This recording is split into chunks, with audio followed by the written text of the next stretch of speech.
around. People who make a specific plan for when and where. Edwin Locke and Gary Latham, building a practically useful theory of goal setting and task motivation. A 35-year odyssey, American Psychologist 57, No. 9, 2002. 705 to 717, Dewey, 10.1037003, extension 57.9.705. 066y.57.9.705. Hope is usually higher. Henchend Act, Catherine L. Milkman and Jason Rees, The Fresh Start Effect. Temporal landmarks motivate aspirational behavior, Psychics Dataset, 2014, Dewey, 10.1037E513702014058. Writer Jason Zweig noted. Jason Zweig, Elevate Your Financial IQ. A value-packed discussion with Jason Zweig, interview by Shane Parrish, The Knowledge Project, Farnham Street, audio, https://www.fs.blog/2015/10/www.fs.blog/2015/10/jason-zweig-knowledge-project jason-zweig-knowledge-project. Many ways to use implementation intentions. For the term habit stacking, I am indebted to S. J. Scott, who wrote a book by the same name. From what I understand, his concept is slightly different, but I like the term and thought it appropriate to use in this chapter. Previous writers such as Courtney Carver and Julian Smith have also used the term habit stacking, but in different contexts. The French philosopher Denis Diderot. Denis Diderot, New World Encyclopedia, http://www.newworldencyclopedia.org/www.newworldencyclopedia.org/entry/Denis_Diderot, last modified October 26, 2017. Acquired a Scarlet Robe. Encyclopedia Britannica, Vol. 8, 1911 S.V. Denis Diderot. Diderot's Scarlet Robe is frequently described as a gift from a friend. However, I could find no original source claiming it was a gift nor any mention of the friend who supplied the robe. If you happen to know any historians specializing in robe acquisitions, feel free to point them my way so we can clarify the mystery of the source of Diderot's famous Scarlet Robe. No more coordination, no more unity, no more beauty. Denis Diderot, Regrets for My Old Dressing Gown, France. Mitchell Abador, 2005. https://www.marxist.org/reference/archive/archive/diderot/1769/regrets.htm. The Diderot Effect states. Juliet Scott, The Overspent American. Why We Want What We Don't Need, New York. Harper Perennial, 1999. Which was created by B.J. Fogg. In this chapter, I use the term habit stacking to refer to linking a new habit to an old one. For this idea, I give credit to B.J. Fogg. In his work, Fogg uses the term anchoring to describe this approach because your old habit acts as an anchor that keeps the new one in place. No matter what term you prefer, I believe it is a very effective strategy. You can learn more about Fogg's work in his Tiny Habits method at https://www.tinyhabits.com. One in, one out.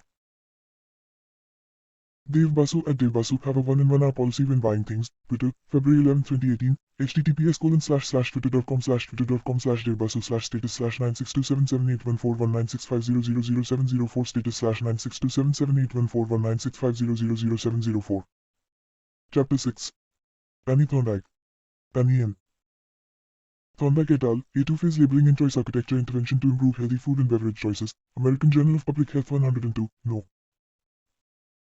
3 2012 TUI 10.2105 JPH.2011.300391 JPH.2011.300391 Choose products not because of what they are. Multiple research studies have shown that the mere sight of food can make us feel hungry even when we don't have actual physiological hunger. According to one researcher, dietary behaviors are, in large part, the consequence of automatic responses to contextual food cues. For more, see D. A. Cohen and S. H. Baby, contextual influences on eating behaviors. Heuristic processing and dietary choices, Obesity Reviews 13, No. 9 2012 TUI 10.1111 J 1467789 by 0.201.2.01001 X. And Andrew J. Hill, Lindy. Magson and Johnny. Blundell, Hunger and Palatability. Tracking ratings of subjective experience before, during and after the consumption of preferred and less preferred food, Appetite 5, No. 4 1984 DUI 10.1016 per second 0195 66638488008 66638488082. Behavior is a function of the person and their environment. Kurt Lewin, Principles of Topological Psychology, New York. McGraw-Hill, 1936. Suggestion Impulse Buying. Hawkins-Stern, The Significance of Impulse Buying Today, Journal of Marketing 26, No. 2 1962 DUI 10 2307 1,248,439. 45% of Coca-Cola sales. Michael Moss, Nudge to the Producer by a Look in the Mirror, New York Times, August 27, 2013, https://www.nytimes.com/2013/08/20/dining/whom-us-down-the-produce-aisle.html. Going us down the produce aisle, HTML. _r equals 0 _r equals 0. People drink Bud Light because the more exposure people have to food, the more likely they are to purchase it and eat it. T. Burgoyne et al. Associations between exposure to takeaway food outlets, takeaway food consumption, and body weight in Cambridgeshire, UK. Population-based, cross-sectional study, British Medical Journal 348, No. 5 2014 DUI 10.1136 BMJ, G1464. The human body has about 11 million sensory receptors. Timothy D. Wilson, Strangers to Ourselves. Discovering the Adaptive Unconscious, Cambridge, Ma. Belknap Press, 2004-24. Half of the brain's resources are used on vision. B. R. Chait et al. Orientation Maps of Subjective Contours in Visual Cortex, Science 274, No. 5295 1996 DUI 10.1126 Science.274.5295.2110. Science.274.5295.2110.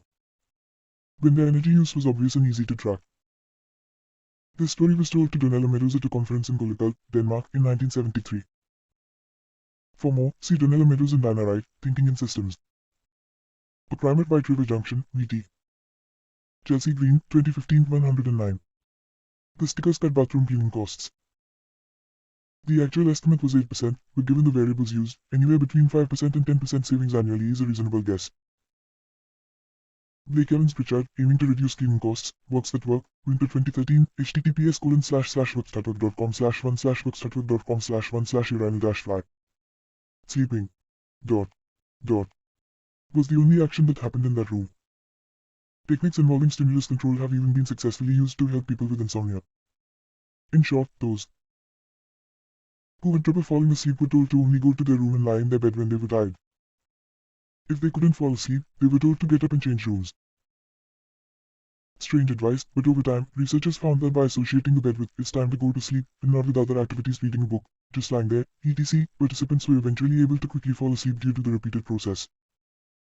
It became almost automatic to fall asleep in their bed because a successful trigger had been created. For more, see Charles M. Moran et al., Psychological and Behavioral Treatment of Insomnia. Update of the recent evidence 1998204. Sleep 29, no. 11/2006 Louis, 10.1093 Sleep 29.11.1398. Sleep 29.11.1398. And Gregory Surti, the best way to change your habits. Control your environment, Sparring Mind, https://www.sparringmin.com/www.sparringmin.com/changing-habits. Habits can be easier to change in a new environment. S. Thompson, J. Michelson, S. Abdullah, V. Johnson, D. Morris, K. Riley, and A. Sims, Moments of Change as Opportunities for Influencing Behavior. To report to the Department for Environment, Food and Rural Affairs, London. DEFRA 2011 http://randor.defra.gov.uk/document.astx. Document equals moments of Chimbi 0506 final report. Document equals moments of Chimbi 0506 final report. Document equals moments of Chimbi 0506 final report November 2011 2.pdf. When you step outside your normal environment. Various research studies have found that it is easier to change your behavior when your environment changes. For example, students change their television watching habits when they transfer schools. Wendy Wood and David T. Neil, Healthy Through Habit. Interventions for initiating and maintaining health behavior change, Behavioral Science and Policy 2, No. 1 2016 DOE 10.1353 BSP.2016.0008 BSP.2016.0008 W. Wood, L. Ram and M. G. With Changing Circumstances, Disrupting Habits, Journal of Personality and Social Psychology 88, No. 6 2005 DOE 10.1037 022 You unbattling old environmental cues. Perhaps this is why 36% of successful changes in behavior were associated with a move to a new place. Melissa Guerrero, Wendy Wood, and Leona Thum, Changing Circumstances, Disrupting Habits, PsychExtra Dataset 88, No. 6 2005 DOE 10.1037 E529412014144. Chapter 7. Follow-up research revealed that 35% of service members. Guillen. Robbins et al., Vietnam veterans 3 years after Vietnam. How a study changed our view of heroin, American Journal on Addictions 19, No. 3 2010 DOE 10.1111J 152103911.2010.00046 X 0391.2010.00046 X. The creation of the Special Action Office of Drug Abuse Prevention. Excerpts from President's Message on Drug Abuse Control, New York Times, June 18, 1971, https://www.nytimes.com/1971/06/18/archives/archives/excerpts-from-presidents-message-on-drug-abuse-control.html. Excerpts from President's Message on Drug Abuse Control, HTML. Excerpts from President's Message on Drug Abuse Control, HTML. 9 out of 10 soldiers who used heroin in Vietnam. Guillen. Robbins, Darlene H. Davis, and David N. Narco, How Permanent Was Vietnam Drug Addiction? American Journal of Public Health 64, No. 12th Supal, 1974 DOE, 10.2105 JPH.64.12_Supal.38. 90% of heroin users become re-addicted. Bobby P. Smith et al., Lapse and Relapse Following Inpatient Treatment of Opiate Dependence, Irish Medical Journal 103, No. 6 June 2010. Disciplined people are better at structuring their lives. Wilhelm Hoffman et al., Everyday Temptations. An experience sampling study on how people control their desires, PsychExtra Dataset 102, No. 6 2012 DOE, 10.1037 E634112013 It's easier to practice self-restraint when you don't have to use it. A prototypical model of self-control is angel on one side and devil on the other, and they battle it out. Dot. Dot. Dot. We tend to think of people with strong willpower as people who are able to fight this battle effectively. Actually, the people who are really good at self-control never have these battles in the first place. For more, see Brian Resnick, The Myth of Self-Control, Vox, November 24, 2016, https://www.vox.com/science-health/2016/11/3486940/science-health/2016/11/34694869483/self-control-psychology-myth-self-control-psychology-myth. A habit that has been encoded in the mind is ready to be used. When we were in Dennis Runger, Psychology of Habit, Annual Review of Psychology 67, No. 1 2016 Dewey, 10.1146 Innovative Psych 1222414 Innovative Psych 1222414 The cues were still internalized. The biology of motivation and habits. Why we drop the ball, Therapist Uncensored 2000, http: Shaming obese people with weight loss presentations. Sarah E. Jackson, Rebecca J. Beacon and Jane Waddell, Perceived Weight Discrimination and Changes in Weight, Waist Circumference, and Weight Status, Obesity, 2014, Dewey, 10.1002 OB. Showing pictures of blackened lungs to smokers. Kelly McGonigal, The Upside of Stress. Why stress is good for you, and how to get good at it, New York. Showing addicts a picture of cocaine for just 33 milliseconds. Franz Smith, How Science is Unlocking the Secrets of Addiction, National Geographic, September. Chapter 8. Nico Tinbergen performed a series of experiments. Nicolas Tinbergen, The Herringbells World, London. Collins, 1953. The goose will pull any nearby round object. James L. Gould, Ethology. The Mechanisms and Evolution of Behavior, New York. The modern food industry relies on stretching. Stephen Witherley, Why Humans Like Junk Food, New York. Nearly every food in a bag. Tweaking tastes and creating cravings, 60 Minutes, November 27, 2011. V equals a 7. French fries. Our potent combination. Stephen Witherley, Why Humans Like Junk Food, New York. A Universe, 2007. Such strategies enable food scientists to find the bliss point. Michael Moss, Salt, Sugar, Fat. How the Food Giants Hooked Us, London. Allen, 2014. We've gotten too good at pushing our own buttons. The adapted version is given. The importance of dopamine. The importance of dopamine was discovered by accident. In 1954, James Olds and Peter Milner, two neuroscientists at McGill University, decided to implant an electrode deep into the center of a rat's brain. The precise placement of the electrode was largely happenstance. At the time, the geography of the mind remained a mystery. But Olds and Milner got lucky. They inserted the needle right next to the nucleus accumbens, a part of the brain that generates pleasurable feelings. Whenever you eat a piece of chocolate cake, or listen to a favorite pop song, or watch your favorite team win the World Series, it is your nug that helps you feel so happy. But Olds and Milner quickly discovered that too much pleasure can be fatal. They placed the electrodes in several rodents' brains and then ran a small current into each wire, making the nuts continually excited. The scientists noticed that the rodents lost interest in everything. They stopped eating and drinking. All courtship behavior ceased. The rats would just huddle in the corners of their cages, transfixed by their bliss. Within days, all of the animals had perished. They died of thirst. For more, see Journalera, How We Decide, Boston. Cotton Mifflin Harcourt, 2009. Neurological processes behind craving and desire. James Olds and Peter Milner, Positive Reinforcement Produced by Electrical Stimulation of Septal Area and Other Regions of Rat Brain, Journal of Comparative and Physiological Psychology 47, No. 6 1954 Dewey, 10.1037 per hour or 58775. Rats lost all will to live. Q. Nyongjo and Richard D. Parmeter, dopamine deficient mice are severely hypoactive, adipsic, and aphagic, cell 83, No. 7 1995 Dewey, 10.101609286749590145867495901450. Without desire, action stopped. Kent C. Berridge, Isabella. Vania and Terry E. Robinson. Taste reactivity analysis of 6-hydroxydopamine-induced aphasia. Implications for arousal and anhedonia, hypotheses of dopamine function, Behavioral Neuroscience 103, No. 1 1989 Dewey, 10.10370735 7044.103.1.36. The mice developed a craving so strong. Ross A. McDevitt et al., Serotonergic versus non-serotonergic dorsal raphe projection neurons. Differential participation in reward circuitry, Cell Report 8, No.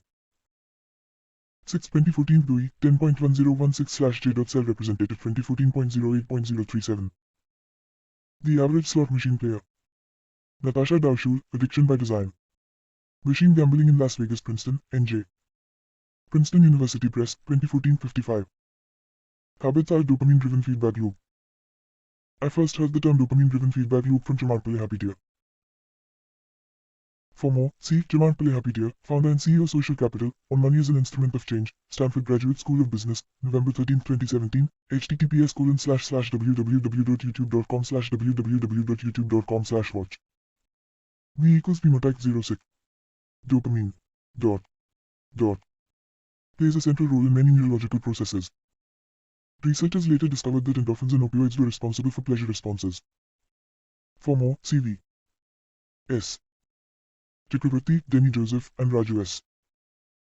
Papi, what do the basal ganglia do? To modeling perspective, biological cybernetics 103, no. 3 2010 Dewey, 10.1007 per second 0422 S 0422 01 0401Y. Dopamine is released not only when you experience pleasure. Wolfram Schultz. Neuronal reward and decision signals. From theories to data, Physiological Reviews 95, no. 3 2015 Dewey, 10.1152 Phys.0002 3.2014, Phys.0002 3.2014, Fig. 8. Fran Smith, How Science is Unlocking the Secrets of Addiction, National Geographic, September 2017, https://www.nationalgeographic.com/magazine/2017/09/magazine/2017/09/the-addicted-brain. Whenever dopamine rises, so does your motivation. Dopamine compels you to seek, explore, and take action. Dopamine energized, this mesolimbic-seeking system arising from the ventral tegmental area VTA encourages foraging, exploration, investigation, curiosity, interest and expectancy. Dopamine fires each time the rat or human explores its environment. Dot. Dot. Dot. I can look at the animal and tell when I am ticking its seeking system because it is exploring and sniffing. For more, see Karen Bad, Depressed. Your seeking system might not be working. Conversation with neuroscientist Chuck Panksepp, Huffington Post, December 6, 2017, http://www.huffingtonpost.com/www.huffingtonpost.com/karen-bad/depressed-3616967.html depressed-seeking-science-3616967.html. The reward system that is activated in the brain. Wolfram Schultz, multiple reward signals in the brain, Nature Reviews Neuroscience 1, no. 3 2000 Dewey, 10, 1038 35,044,563 100% of the nucleus accumbens is activated during wanting. Kent Berridge, Conversation with Author, March 8, 2017. Byrne hacked his stationary bike. Hackster Staff, Netflix and Cycle. Hackster, July 12, 2017. https skeptical smiley face dog, Hackster.io, Netflix and Cycle 1734DO179 day Netflix and Cycle 1734DO179. Limit, Psychflakes. Janine Poggi, Shonda Rhimes looks beyond ABC's nighttime soaps, adage, May 16, 2016, http. More probable behaviors will reinforce less probable behaviors. Johnny. Proekelin, Dictionary of Theories, Laws, and Concepts in Psychology, Westport, CT. Greenwood Press, 1998, Chapter 9. The genius is not born, but is educated and trained. Harold Lindstrom, father of 3 prodigies says chess genius can be taught, Deseret News, December 25.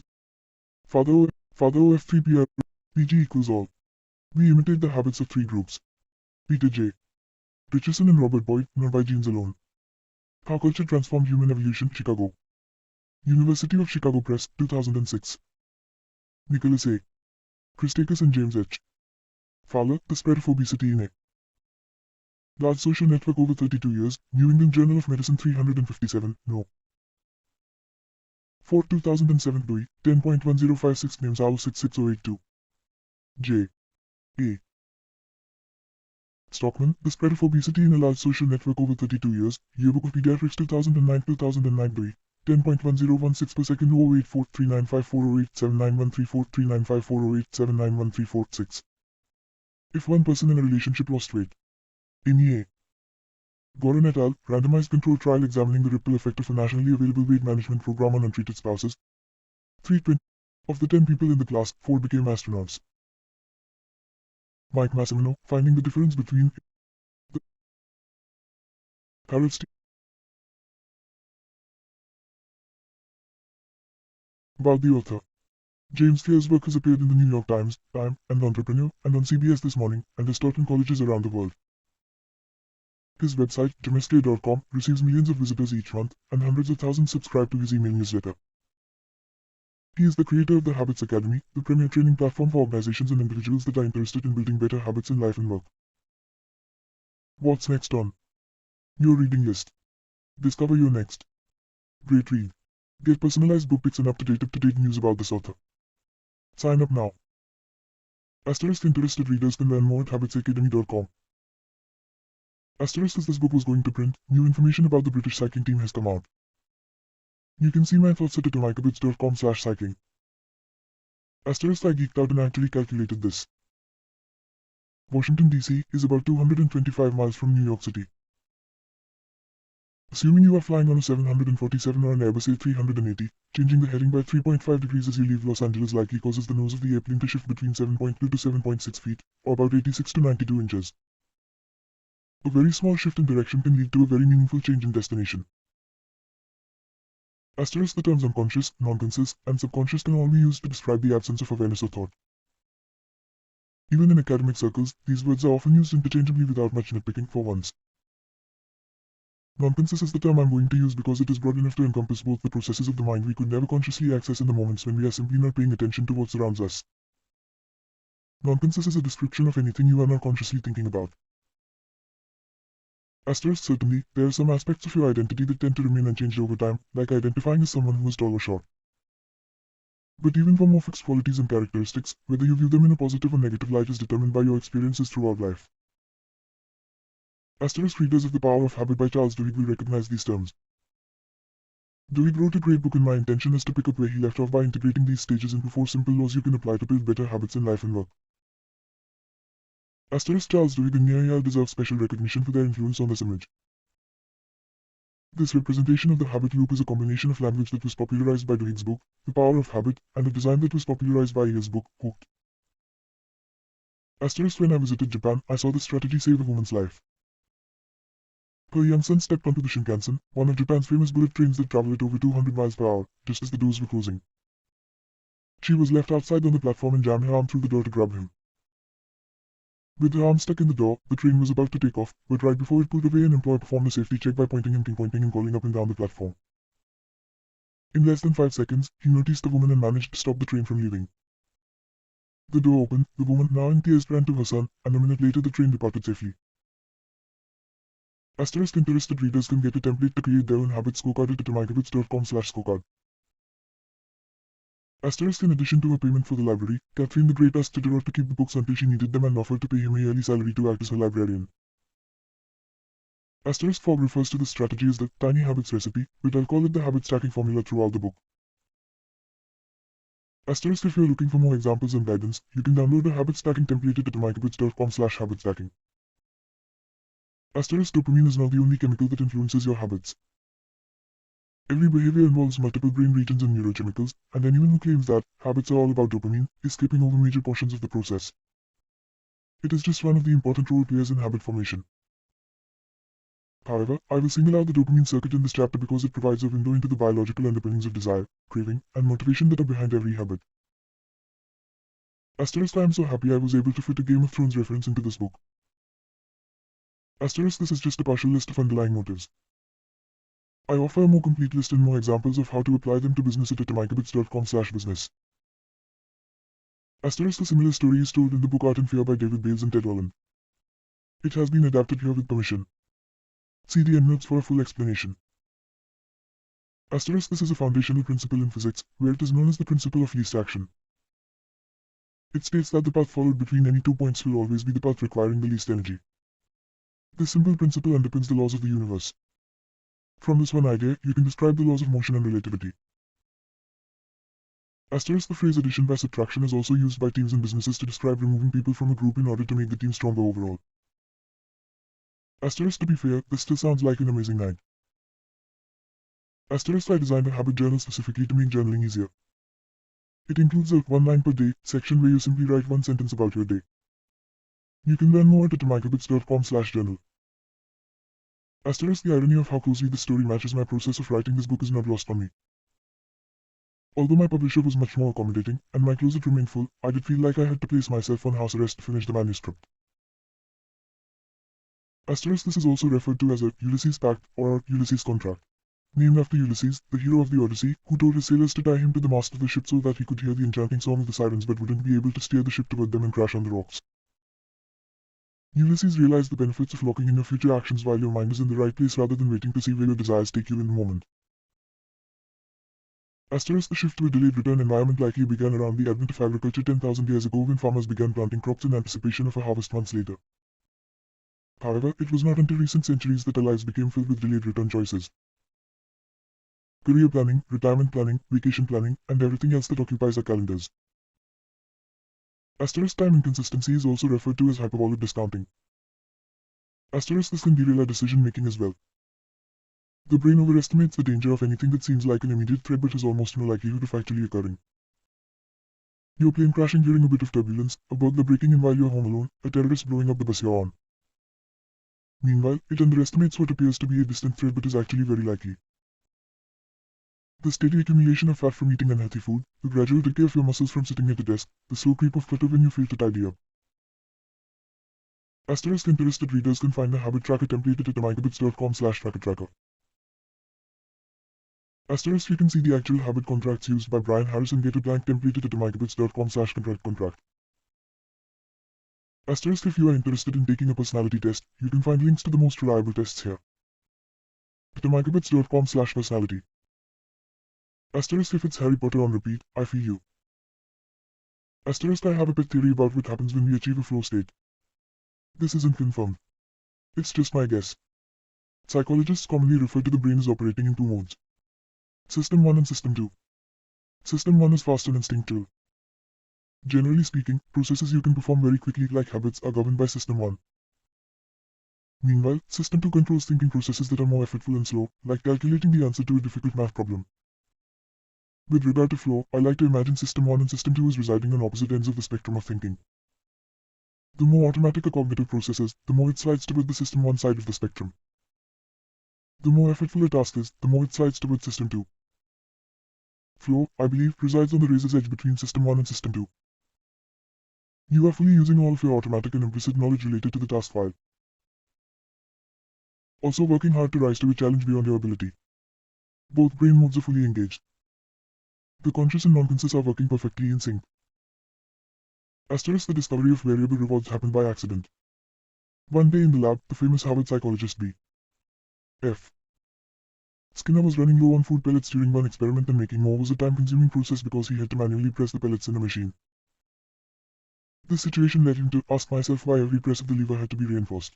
He decided to only give treats to the rats intermittently and, to his surprise, varying the delivery of food did not decrease behavior, but actually increased it.